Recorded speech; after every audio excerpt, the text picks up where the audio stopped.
Okay. I think this should be good. Everything should be set up. Okay, YouTube says it's got source, so that's good. Facebook has it now too. Fantastic. Okay, we should be good to go. Hey there, everyone. Thanks for tuning in. Let me just check on something right here. Okay. So today we've got a review of the Wicked Good Cupcake. So the Wicked Good Cupcake is a cupcake that's been sealed inside of a mason jar. So it's they just took a cupcake, baked it somehow, got it inside the jar, sealed it off, and this allows it to be shelf stable at room temperature, and hopefully also shelf stable at much higher temperatures, because in order for me to get it back to New Haven, Connecticut, I had to leave this out in the sun for a while. So it's fingers crossed that this cupcake is still good and edible. But this was actually a Shark Tank brand. So, oh hey Saj, thanks for tuning in. The video seems photoshopped downvote. Yeah, I'm looking, and the bit rate was a little bit rocky in the beginning there, but I believe it seems to have stabilized, which is pretty good.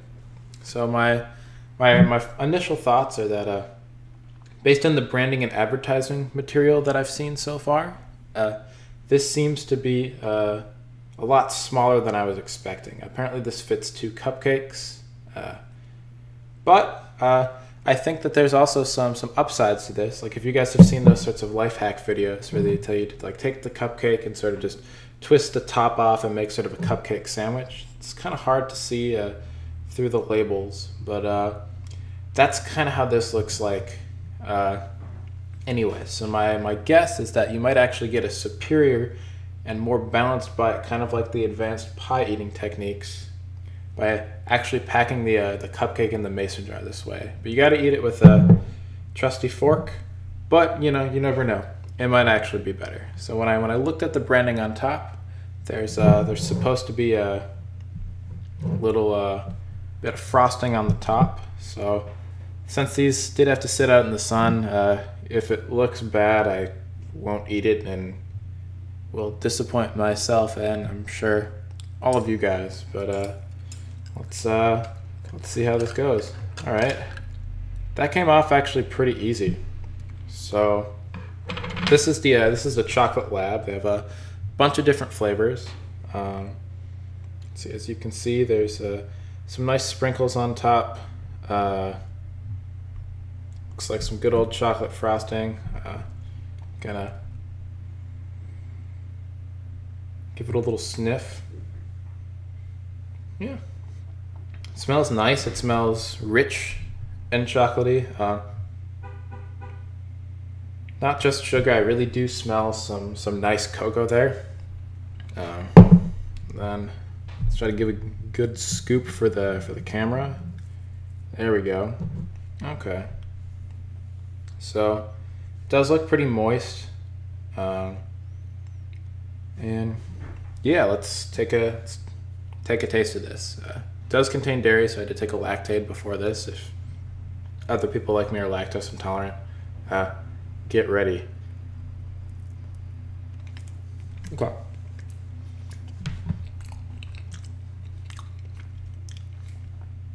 Yeah, the cupcake is nice. It's very soft.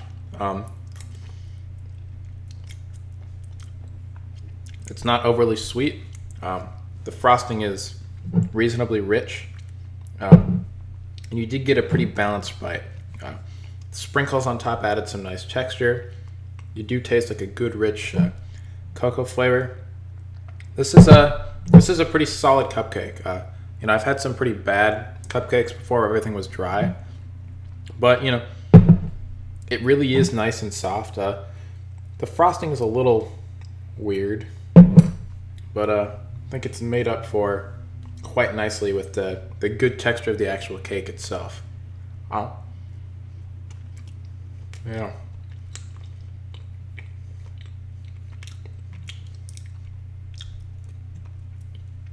Like, I think the frosting is actually buttercream.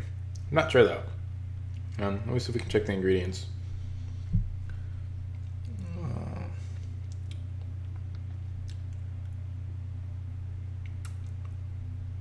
Sour cream in there somewhere.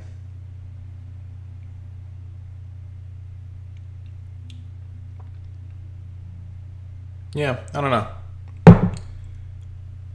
But yeah, I would say this is pretty good. Very satisfied. I really like chocolate cupcakes, and I think that the mason jar actually adds but not takes away from the experience. Though,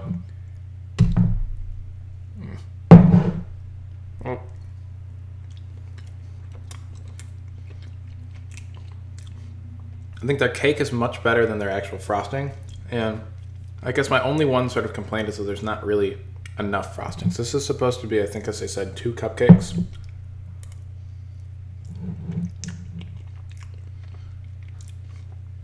Worth of stuff, but it only really feels like 1 cupcake worth of frosting. Mild complaint. Definitely doesn't look as good as the ad, but it definitely tastes pretty good.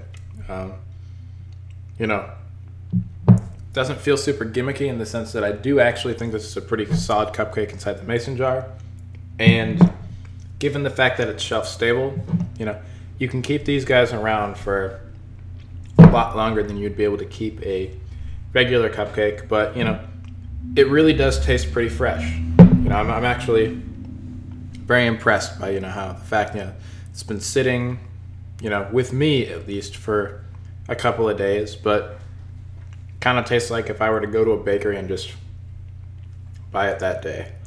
So excellent job, Wicked Good Cupcakes. You know, sometimes the products that are sold on Shark Tank and, you know, reviewed by like BuzzFeed and whatnot and those sorts of places are not actually just all hype. You know, some of these products are actually good, and I would say, you know, Wicked Good Cupcake is an example of a product that I think is actually pretty good. You know, the jar's not a gimmick. I think it really does add some stuff to the overall cupcake experience. The bites are balanced. The ingredients seem pretty quality. You know, the taste is pretty good. Oh, hey Lucas, how's it going, buddy? Thanks for tuning in. Yeah, I would definitely recommend this. I'm gonna give this a 9 out of 10. I think this is a pretty solid product. Very satisfied with it. They're kind of hard to get. Your only options are to either go to Faneuil Marketplace in Boston, or they'll sell them to you online, and they're a little bit overpriced if you buy them online. They're like $7.95 if you get a cupcake there, which is, you know, a little bit expensive, but it's like 20 for 2 online, which is sort of bonkers. So maybe, you know, for the value for the price, maybe it's not as worth it, you know, if you like just want a cupcake now. You're like, I can go to the store and get my $4 cupcake. You know, it's really not like that much better than like a regular one. But if you're like, I want to buy cupcakes and I'm worried that they might not last, you know, this does, you know, really solve that problem. So thanks for tuning in, everyone. And I haven't quite decided what I'm going to be reviewing this weekend, but something should be coming up. It depends on whether or not I decide to go into New York City. But I just recently hit affiliate on Twitch, which is why these sort of short form reviews aren't going to be appearing on there anymore. But if you'd like to support the stream and help me out, you can head on over to twitch.tv/JacobReviewsStuff. Same sort of stuff as my YouTube channel. And just head on over there, follow, subscribe. That's where I'm going to start doing all of the in-person, where I go to a restaurant and physically, you know, live stream myself eating the goofy stuff that they have there. But yeah, it's probably just going to be another normal fast food review this weekend. I've heard that Dunkin' Donuts has this thing called donut fries, and those look absolutely demonic, so we might have to give those a shot. But yeah, thanks for tuning in, everyone, and have a nice rest of your day. Oh, hey Q. Yeah, sorry you just caught the end of this, but the VOD should be up pretty soon. But long story short, cupcakes are pretty good. But yeah, thanks for tuning in, everyone, and have a nice rest of your day.